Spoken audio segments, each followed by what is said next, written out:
All right. Happy Friday, tour guide, tour passer buyers. This is a common tour guide. Sorry if I seem a bit too quiet because I'm just waking up and I wanted to get a video out the way before I go to work. And I'll be quick. Sorry about not too go to it right now, but I will really do want to get into practice of getting stuff out the way in the morning. But anyway, let me tell you about a quick little story about how a version of Black Panther was part of the Weapon X program.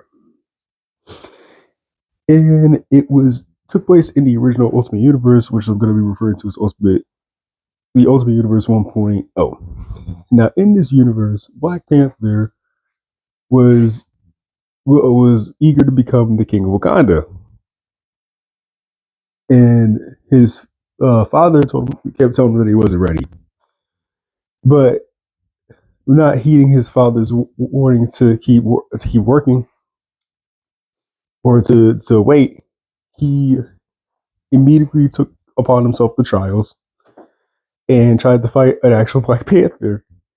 And in the process, not only did he fail the test, but he was severely mauled by said Black Panther, and his vocal cords were torn apart, and he was rendered mute.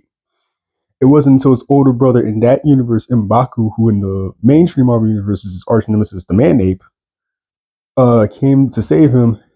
And even with what they have in Wakanda in terms of technology, it wouldn't have been enough to save him. So the alternative option was that he went to bleed the U.S. government, and they said they'd save him, but the catch is he would have to be part of the Weapon X program.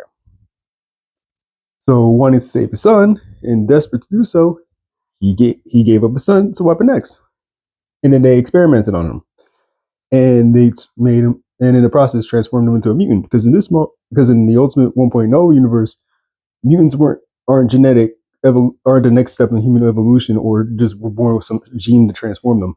They were all experiments and all the human-based experiments that originated from Wolverine, who was the first mutant. But that's a story for another day. Somewhere down the line, Ultimate 1.0's Nick Fury came across them.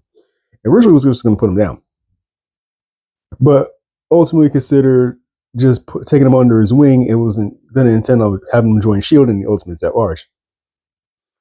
And Captain America was originally supposed to be his handler. But Steve Rogers, who in that universe who was already suspicious on a lot of Fury's activities, and he thought he was pretty sketchy as it was, he didn't like the very little information that he had on Black Panther. So when he encountered him, they had a little scuffle, and he found out about his origins, and he was the only person that ever found out who Black Panther was under the mask. And in the process, he came to realize that that T'Challa just wanted to go home. So secretly behind the Ultimates and Nick Fury's back, he helped T'Challa facilitate his trip back to Wakanda. And for a little stint after they throw him off, he impersonated Black Panther. And people just thought, and the team just thought that Cap was just disappearing or just not joining briefings or what have you. The more you know. Like, comment, subscribe.